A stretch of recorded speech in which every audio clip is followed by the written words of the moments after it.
Olá, meus queridos amigos inscritos aí que acompanham o canal Geo Explica com Thiago Hernandes, o seu canal de geografia e atualidades no YouTube. E hoje fazendo aqui uma videoaula toda especial para você que está aí nos acompanhando e ao mesmo tempo também já se preparando com bastante dedicação, com bastante empenho para os vestibulares que já começam a se aproximar agora no segundo semestre. E eu quero explicar para vocês um termo que sempre quando aparece economia brasileira, há uma grande probabilidade desta expressão aparecer. Me refiro ao termo custo Brasil, né? Mas o que é custo Brasil? Podemos dizer que custo Brasil é o termo que vai fazer referência a todos os fatores que juntos e ou separadamente vão contribuir para o encarecimento do processo produtivo no Brasil.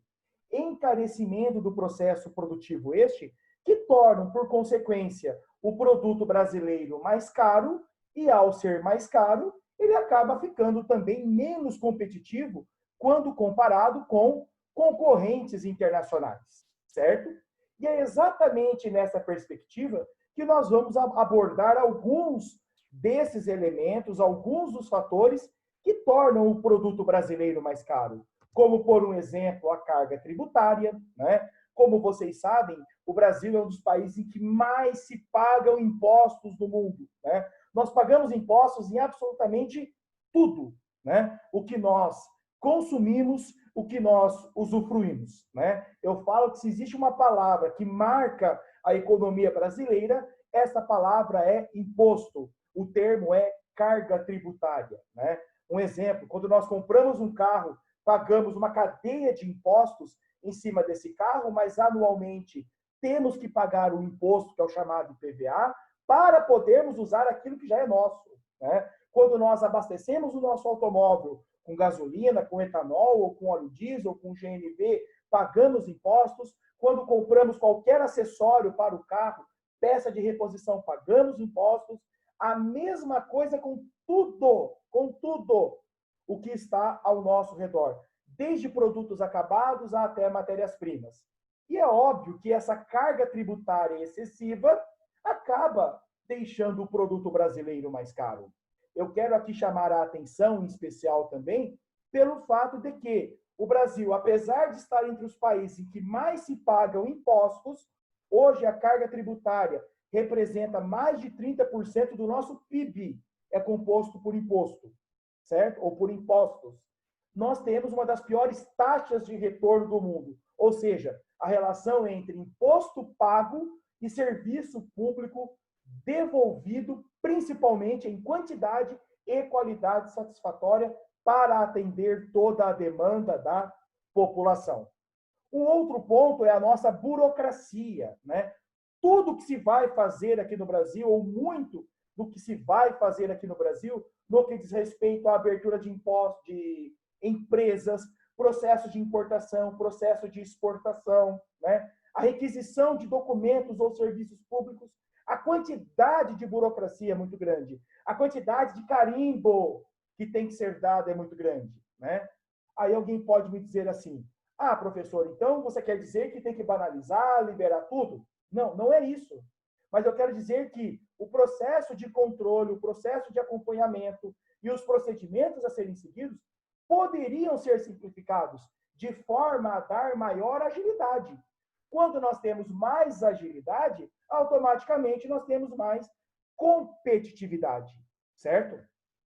Um outro aspecto que encarece muito o processo produtivo no Brasil é o fato de, primeiro, termos a nossa mobilidade de pessoas e cargas, principalmente cargas, centrada no sistema rodoviário, que, como vocês bem sabem, é o mais caro e é também o mais poluente que existe. E se não bastasse isso, a maioria das nossas estradas estão em condição muito ruim, ou estão em condições muito precárias de conservação, certo? Além disso, o nosso sistema ferroviário, que além de não integrar toda a área do país, né, de não conectar todo o país com trilhos, ele ainda, uma boa parte dele está sucateado. como vocês podem ver aí pela imagem, né? Estradas de ferros abandonadas, tomadas pelo mato, em acelerado processo de deteriorização.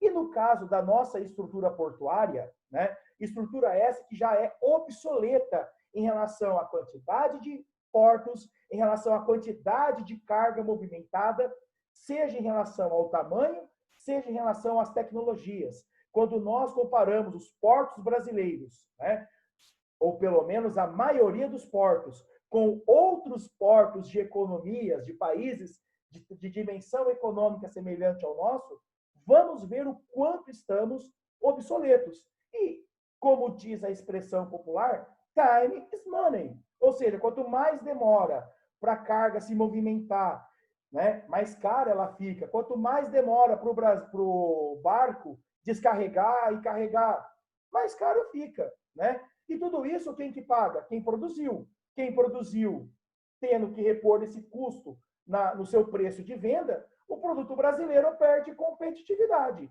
seja o produto industrializado, seja a matéria-prima. Tá? Um outro problema é a nossa baixa qualificação profissional. Apesar de termos tido alguns avanços quantitativos nos últimos anos, nas últimas décadas, do ponto de vista qualitativo, a qualificação profissional do operário brasileiro, se comparada com outras economias de destaque, ainda apresenta uma realidade bastante modesta, uma realidade bastante deficitária e que muito ainda precisa ser superado, né? Mas, como eu falo, não basta apresentar o problema. Muitas vezes, a questão no vestibular, ela vai trazer o quê?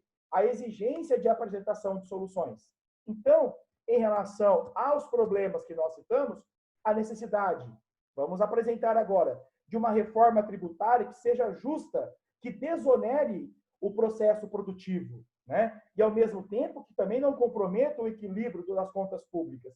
E isso é fácil de resolver. É só diminuir a gastança desnecessária, que muitas vezes o Estado brasileiro faz. Muitas vezes não, quase sempre o Estado brasileiro faz, né? Agilizar, modernizar os nossos processos, as nossas ritualísticas, né? Documentais, legais aqui no Brasil. Mas sempre, é óbvio, sem perder de vista a necessidade do controle e do monitoramento para combater ilegalidades e ilicitudes, certo? Quanto ao sistema de transportes, priorizar a chamada conectividade intermodal, ou seja, potencializar aquilo que cada modalidade tem de bom, tem de melhor a oferecer, né? E, ao mesmo tempo, reativar ferrovias, conservar melhor as rodovias, modernizar os nossos portos e aí, óbvio, investir na qualificação profissional, mas uma qualificação que não seja tão somente no viés quantitativo, mas que seja acompanhado do viés qualitativo. Tudo bem? Então, espero que tenham gostado dessa explicação. Deixem o seu like, se inscrevam, divulguem e até uma próxima aula. Um super beijo. Já explica o seu canal de Geografia e Atualidades no YouTube. Até mais!